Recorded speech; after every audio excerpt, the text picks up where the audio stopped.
আমি সজীব ওয়াজেদ জয় বলছি। বাংলাদেশে এখন একটি বিশৃঙ্খল পরিস্থিতি চলছে।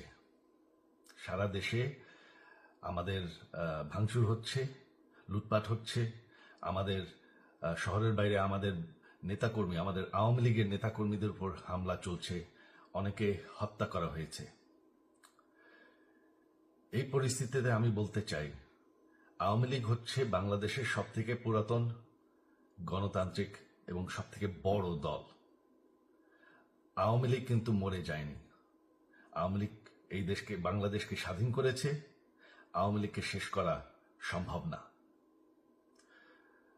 আমরা বলেছিলাম যে আমার পরিবার আর রাজনীতি করবে না, তবে আমাদের নেতাকর্মীর উপর যেভাবে হামলা হচ্ছে, এই পরিস্থিতিতে আমরা হাল ছেড়ে দিতে পারি না।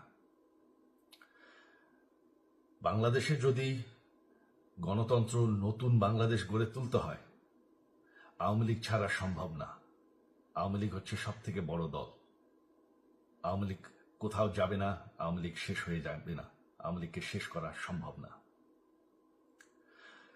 আওয়ামী লীগের নেতাকর্মীদের আমি সবাইকে আহ্বান জানাচ্ছি যে আপনারা সাহস নিয়ে দাঁড়ান।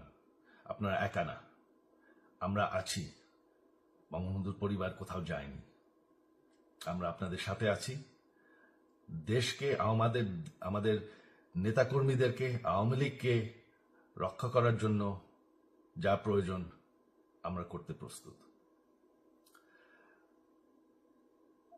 এই যে আমাদের বর্তমান যারাই আছে ক্ষমতায়, তাদেরকে আমি বলবো যে আমরাও একটি গণতান্ত্রিক, শৃঙ্খল, নিরাপদ বাংলাদেশ চাই, জঙ্গিবাদ মুক্ত।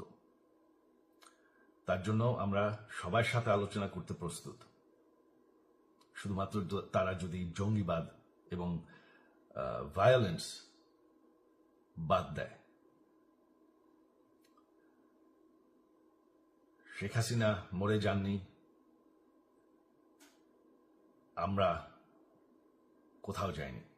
বাংলাদেশ আওয়ামী লীগ ছাড়া গণতন্ত্র, নির্বাচন সম্ভব না। এই বলে আমি আমার কথা শেষ করছি। জয় বাংলা।